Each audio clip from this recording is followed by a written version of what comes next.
light of the continuous violations of women's rights in armed conflict, we request the UN member states to take special measures to ensure the full and effective implementation of the resolution, and we recommend the following. On the representation and participation of women and men at all levels of decision-making, the UN and its member states must go beyond establishing a database and nominate women in decision-making positions, ensure equal representation and participation of women and men in all activities related to the UN Security Council Resolution 1325, and put in place measures including education and mentoring systems. And women in decision-making must know that they have to carry out the agenda of women. Leadership is not the job for people who do not have the guts to do it. And if you are in that position, women are counting on you to deliver.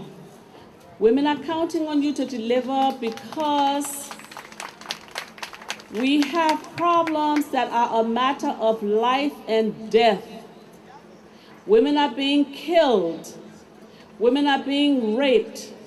Women are being exploited economically.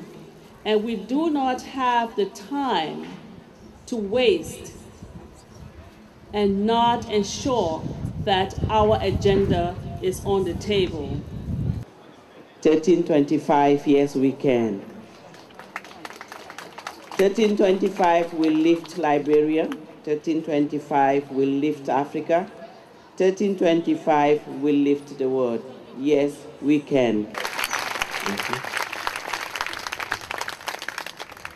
We call for safe environments for women and girls who have experienced violence and abuse. We commit to work collaboratively with women's organizations and networks. We as young people would like to reaffirm that as leaders of today and tomorrow, we need to be part of the decision-making processes. We have a great opportunity for a shared leadership through intergenerational dialogue. On this Women's Day, our cry is that we create a peaceful world where there is respect, equality, and equal opportunities for all. During the colloquium, women's empowerment was not only discussed, but was also demonstrated by the groundbreaking of the Angie Brooks International Center, which will serve as an empowerment center for women. The center is named in honor of Angie Brooks, a Liberian diplomat who became the first and only African female president of the United Nations General Assembly. The Angie Brooks Center has been formulated to be the central hub and focal point of support for implementing the actions that are coming out of the colloquium. Angie Brooks came from a family of very humble beginnings, but being a determined and industrious person, she was able to travel abroad and obtain degrees in political science, international relations, and law. But she was a woman who always felt that a woman can do whatever a man can do, and sometimes even better if she is committed and dedicated. With this important first step, we embark upon a journey that will further unite women and lift the women of Liberia, of Africa, and of the world. What the women of the world are demanding is nothing less than full equality, equal opportunities to enable them to rise to their fullest potential. As the late Angie Brooks succeeded in doing against tremendous odds, this center will contribute greatly to the achievement of those fundamental rights and aspirations of women worldwide. The center is also intended to other women in leadership worldwide. In short, my dear sisters here, this is your center. This is our center. Women all over the world, this is your center. Linking to the Angie Brooks Center, we will call for a national Swakoko Center for Peace.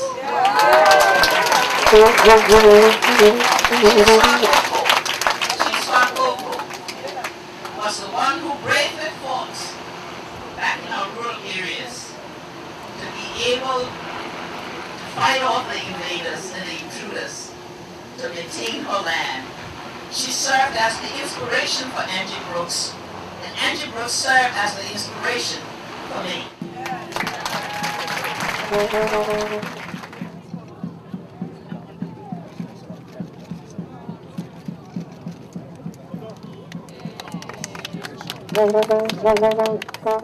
Coming out of civil war, coming out of a conflict, you have the situation where people simply aren't up to standards in terms of capacity. And we have to build the capacity of our country. We have to build the capacity of Africa as a whole and possibly the world. And this is how the Angie Brooks Center can assist. It can become and will become a capacity building institution so that we'll not only use it for Liberia, but other African countries will use it. This colloquium is very, very important because this is how Liberia will be seen far over the seas as a country who is rebuilding itself. I think that image is the most important and we should focus on that. To see from the very beginning the brainchild that was set in motion around the inauguration time and then seeing it come to fruition. I think Liberia has this wonderful opportunity to be leaders in women's development and leadership. The colloquium was an example that when women come together and network together, great things can come out of it. The world saw Liberia in a great light. I think this is a big step forward for us, the fact that we can facilitate such an event. Climaxing the two-day event, there was a musical concert showcasing some of Africa's powerful female talents, headed by Liberia's culture icon, Miata Fambole, bringing the International Colloquium to an official close. Can we all join hands to make the world so much better? Hear the cry of the African child.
Trees and flowers will always grow.